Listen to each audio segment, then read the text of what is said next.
नमस्कार दोस्तों, आ गई हूँ अपने एक नए वीडियो के साथ। एमपीपीएससी अपकमिंग एग्ज़ाम जो है आने वाला है प्रीलिम्स का। तो कुछ मेथड्स होती है, कुछ ट्रिक्स होती हैं जिसको आप यूज़ करके एटलीस्ट कट ऑफ तो क्लियर कर ही सकते हैं। ठीक है, तो इसके पहले कि मैं अपना वीडियो स्टार्ट करूं कि एमपीपीएससी के चक्रव्यूह को, प्रीलिम्स के पेपर के चक्रव्यूह को कैसे तोड़ें, मेरी आप सभी से गुजारिश है कि मेरे चैनल को लाइक और सब्सक्राइब ज़रूर करें। ठीक है, तो चलिए स्टार्ट करते हैं एलिमिनेशन मेथड से। What is elimination method? No one can tell you in YouTube. वो पेड क्लासेस में ही बताते हैं ये सब चीज़ें। ठीक है, तो क्योंकि मेरा कोई स्वार्थ नहीं है और मैं ऑलरेडी 4 बार दे चुकी हूँ, इन्हीं ट्रिक्स को लेकर मैंने अपने पेपर जो प्रीलिम्स के हैं वो क्लियर किए हैं। तो मैं आपको बता देती हूँ। मेंस में नहीं दे पाई क्योंकि मेरी मेंस की तैयारी नहीं थी और वर्तमान में मैं पंजाब में हूँ। अब मेरा पीएससी देने का कोई इरादा नहीं है। ठीक है, तो इसीलिए ये उन बच्चों के लिए है, बिगनर्स के लिए है, जो किसी अच्छी अच्छी कोचिंग्स में नहीं जा पा रहे हैं। ये सिर्फ उनके लिए है, किसी और के लिए नहीं है। ऑलरेडी सबको ये ट्रिक्स पता होती हैं। तो जैसा कि आप सामने देख पा रहे हैं, ऐसा यदि कोई क्वेश्चन आ जाए, ठीक है, ये ठीक है, ऐसा यदि कोई क्वेश्चन आ जाए और इसमें से आपको कोई एक भी पता हो, ठीक है, मान लीजिए मुझे सिर्फ ये पता था कि खरगोन में मिर्ची एवं मिर्ची के उत्पाद बनाए जाते हैं। ओनली आई वुड नो, ये इकलौता ऑप्शन था जो मुझे पता था, इसके अलावा मुझे कुछ भी नहीं पता था। ठीक है, तो इससे मैंने इस एक अकेले आंसर से मैंने इस पूरे क्वेश्चन को सही किया था। कैसे? देखो, खरगोन का आंसर क्या है? मिर्ची एवं मिर्ची के उत्पाद। ठीक है, मिर्ची एवं मिर्ची के उत्पाद, इसका आंसर है खरगोन का, बी ऑप्शन है। यही बस मुझे पता था। अब मैं आपको बताती हूँ कि मैंने इसको सही कैसे किया था। आप क्वेश्चन ये नंबर 3 देखिए। ठीक है, उसमें बी का आंसर कहाँ दिया है? सिर्फ इसमें दिया है बी। ठीक है, बाकी किसी में सी है, किसी में डी है, किसी में सी है। तो एलिमिनेशन मेथड में क्या होता है, आपको यदि एक का भी आंसर पता है ना, तो उससे आप पूरा सवाल हल कर सकते हो। ये बी दिख रहा है आपको, बाकी किसी इसमें बी दिख रहा है? नहीं दिख रहा है। तो 3 का आंसर खरगोन का क्या है? बी। तो ये बी, आपको ये तो पता है ना कि ये सही है। बस अब इस वाले बाकी 3 को आप एलिमिनेट कर दीजिए, ये आपका आंसर सही हो गया। ठीक है, understand the method, elimination method. Elimination method यदि आपको समझ आ गया हो तो एक और क्वेश्चन ले लेते हैं। ठीक है, एक और क्वेश्चन जैसे यहाँ पे ये ले लेते हैं। ठीक है, काला हांडी दिया है, जावर दिया है, कुलार दिया है, मुसामनी दिया है। ये एक ऐसा क्वेश्चन था जो बहुत ही मतलब कह सकते हैं अजीब ही था। ठीक है, मतलब समझ में ही नहीं आया था कि ये दे कहाँ से दिया है इन्होंने। तो इसमें भी सिर्फ मुझे एक ही पता था, कोलार जो है वो सोने की खदान के लिए फेमस है। ठीक है, तो इसमें भी आप 3 देख लीजिए, ये है 3, इसमें क्या है? 1 सोना। तो ये सिर्फ किस में दिया है? इस वाले में दिया है। तो मैंने सी को टिक किया था और मेरा आंसर सही हो गया था। तो this is called elimination method, जहाँ आपको किसी एक का भी आंसर पता है ना, तो आप उस पूरे क्वेश्चन को सही कर सकते हो। कई बच्चे क्या करते हैं, अरे यार मुझे तो सिर्फ एक ही पता है, बाकी तो पता नहीं है। अरे नहीं पता है तो उसको छोड़ दो, जो पता है उससे एटलीस्ट क्रैक कर लो उस क्वेश्चन को। कुलार का सोना पता है ना, नंबर 3 का आंसर 1 पता है ना, नंबर 3 का आंसर 1 इसी में दिया है, बस इसको क्लिक कर दो, बस हो गया। तो ये एलिमिनेशन मेथड है जिससे आप अपने बहुत सारे क्वेश्चंस को जो नहीं भी बन रहे हैं वो आप करके आ सकते हो। ठीक है, अब प्रीलिम्स को क्लियर करने की एक और स्ट्रेटेजी क्या है, तो विश्व का भूगोल।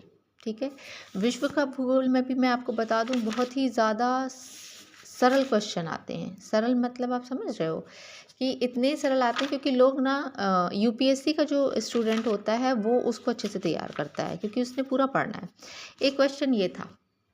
ठीक है, इसको मैंने कैसे क्लियर किया था, क्योंकि मुझे पता था कि सुनामी कहाँ आती है, किस क्षेत्र में सुनामी आती है। तो आपको पता है कि भारत के दक्षिणी हिस्से में क्या आती है? सुनामी आती है। ठीक है, बाढ़ का आपको पता है कि उत्तर और बिहार में बाढ़ अधिकांश, बिहार की बाढ़ तो फेमस है। ठीक है, तो बाढ़ का क्या है? बिहार। ठीक है, ये 2 मुझे आंसर पता थे। हिमालय भी मुझे क्लियर था कि भूकंप हमेशा कहाँ आते हैं? उत्तरी भाग में आते हैं।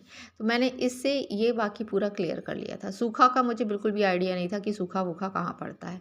अब आ जाते हैं यहाँ ये वाले क्वेश्चंस पे, जहाँ पर भी वर्ल्ड ज्योग्राफी पूछी जाती है। ठीक है, तो उसका सिर्फ आपको मोटा मोटा पढ़ कर जाना है। मतलब कि जैसे मैंने क्या किया था अपने टाइम पे, मैंने ऐसे सिंपल नोट्स बना लिए थे।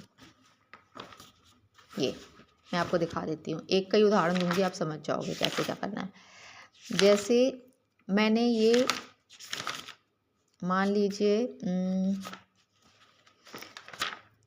ये मैंने नोट्स बनाया था महासागरीय जलधाराओं का, ठीक है। मेन आपने पढ़ ली महासागरीय जलधारा कौन सी कहाँ क्या होती है, ठीक है।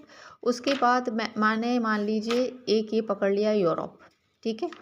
ये यूरोप ले लो, आप समझ लो यूरोप एक उससे बता देती हूँ कॉन्टिनेंट से। यूरोप मैंने पकड़ लिया। यूरोप का सिर्फ मुझे क्या देखना है, सिर्फ उसमें पहाड़ कौन से हैं, सागर कौन से हैं, नदियाँ कौन सी हैं, मैदान कौन से हैं, ये मोटी मोटी चीज़ आपको पढ़नी है बस, ज़्यादा डेप्थ में नहीं जाना है। ये यूराल पर्वत कहाँ है, काकेश्वर कहाँ है, बाल्कन कहाँ है, ठीक है। मेन चीज़ें पढ़ लेनी है बस। वोल्गा नदी कौन सी कहाँ बहती है, यूराल नदी कहाँ बहती है, मोटा चीज़ें ले लेनी है बस, ज़्यादा डेप्थ में नहीं पढ़ना है। ऐसे आप नोट्स बना लीजिए हर कॉन्टिनेंट के आप ऐसे नोट्स बना लीजिए। मैंने बनाए हुए थे क्योंकि, तो मैं उसी से आइडिया दे पा रही हूँ, क्योंकि कुछ क्वेश्चन तो मैंने वैसे ही सही किए थे, इसी से सही किए थे। ये मैंने आपको बता देती हूँ, ये मैंने दक्षिणी अमेरिका का बनाया था, ठीक है।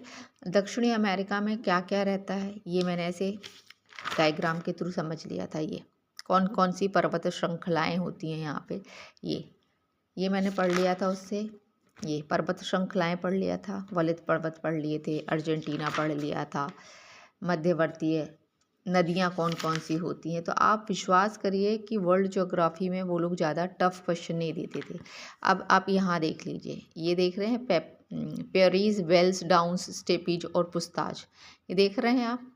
यही नाम मैं आपको भी बताती हूँ, पेपर में मैंने इसी क्वेश्चन को हल कैसे किया था। ये क्वेश्चन आपने देख लिया, ये स्टेपीज, डाउन्स, वेल्स वगैरह दिए हुए, इसके बारे में मैंने फिर अच्छे से पढ़ लिया था।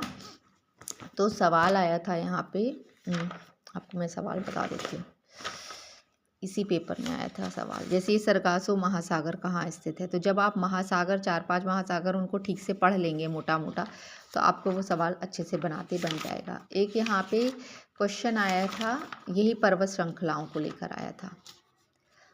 उसमें मैंने बहुत इजीली बना लिया था, क्योंकि मैंने सारी कॉन्टिनेंट की पर्वत श्रृंखलाएँ, हाईएस्ट पीक जो है मैं पढ़ कर गई थी, तो उससे मेरे क्वेश्चन बहुत आसानी से हो गया था, ईजी वे में। तो मैं सिर्फ आपको बताना ये चाह रही हूँ कि आपको कुछ पेपर तो ऐसे ही क्लियर हो जाते हैं यदि आप मोटा भी पढ़कर चले जाते हैं तो, नहीं तो बच्चे डेप्थ में भी पढ़ते रह जाते हैं और उनका क्लियर नहीं हो पाता है। लेकिन ये मैंने आपको एक एलिमिनेशन मेथड बता दी है। एक ये देख सकते हैं आप, पर्वत शिखर देख रहे हैं आप, यहाँ पे एल्ब्रूस दिया है, एकोनोमा, किलिमंजारो अफ्रीका का है, माउंट मैकले इसका है। तो ये इससे मैंने अंदाज़ा लगा लिया था, क्योंकि मैंने हर कॉन्टिनेंट के पर्वत शिखर कौन कौन से हैं ये अच्छे से पढ़ कर गई थी। तो वर्ल्ड ज्योग्राफी के भी 1-2 क्वेश्चन आते हैं दोस्तों, तो उसको भी आपको ऐसे पढ़ लेना है कि यदि कुछ आता है तो ऐसा ना लगे उसमें से एक का भी आंसर आ रहा है ना आपको, तो एलिमिनेशन मैथड से आप बाकी पूरा सॉल्व कर लोगे, ठीक है। अब मैं आपको बता देती हूँ कि टॉपिक कौन कौन से अच्छे से पढ़ने हैं। तो देखिए, एक होता है जनजातीय वाला टॉपिक, उसको बहुत अच्छे से कर लीजिए, ठीक है। ये रहा, क्योंकि मैंने इसी से तैयारी करी थी, क्वेश्चंस मैंने इसी से लगाए थे। ये तो मैं आपको बता देती हूँ, इसकी जलवायु, मिट्टी और नदियाँ, ये 3 आप बहुत अच्छे से तैयार करिए। इसमें से क्वेश्चन फिक्स है कि आते हैं, ठीक है। ये वाला पूरा जो है इसका स्क्रीनशॉट ले लीजिए। ये वाली यूनिट बहुत अच्छे से करके जाइएगा, और एक ये वाली यूनिट बहुत अच्छे से, इसको छोड़ दीजिए, इसमें तुक्के ही मारने वाला रहता है, मतलब कि पढ़िए पर इतना भी नहीं कि इसी को बस पढ़ रहे हैं। ये 2 यूनिट आपको बहुत अच्छे से करनी है, जलवायु, मिट्टी, नदी। बाकी ये इसमें से बस वही आता है, पुराना ही आता है, कोई बहुत ज़्यादा नया कुछ नहीं आता है। और एक ये राजनीतिक व्यवस्था में भी आपको सिर्फ मुख्यमंत्री अच्छे से पढ़ना है, राज्यपाल को अच्छे से पढ़ना है, नेता प्रतिपक्ष अच्छे से पढ़ना है, और इंडियन पॉलिटी पढ़नी है। बाकी पढ़ना राज्यपाल और मुख्यमंत्री को बहुत अच्छे से है, ठीक है। अपार्ट फ्रॉम दिस आपको यहाँ पे पुरस्कार, खेल कूद वाला चैप्टर बहुत इजी होता है दोस्तों, उसको पूरा कवर अप करिए। मैंने वीडियोस ऑलरेडी बनाए हुए हैं अपने चैनल पर, उतना पढ़ लेंगे पेपर क्लियर हो जाएगा।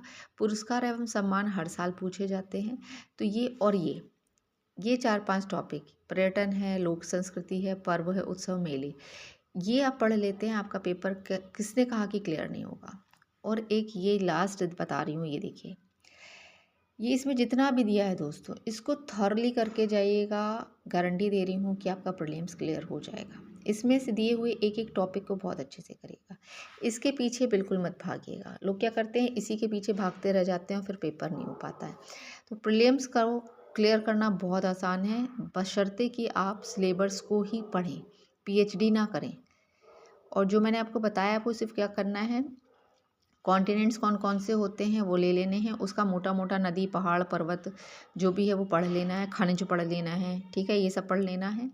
और जो महासागर हैं हमारे उनको अच्छे से पढ़ लेना है। इतना आप पढ़ के चले जाइएगा और ये जो जो मैंने आपको यहाँ बताई हैं यूनिट्स ये पढ़ लीजिएगा, आपका पेपर हो जाएगा। और उसके अलावा जो एक वो आयोग वाला चैप्टर है उसमें भी मैं आपको बता देती हूँ कि सिर्फ मानव अधिकार आयोग अच्छे से करिएगा, लोक सेवा आयोग अच्छे से करिएगा और अनुसूचित जाति जनजाति आयोग, ये 3-4 आयोग हैं जो बहुत ज़्यादा पूछे जाते हैं, ठीक है। तो आज के लिए इतना ही दोस्तों, ऐसे ही सुझाव देती रहूँगी, बस चैनल को लाइक और सब्सक्राइब ज़रूर करें। Thank you.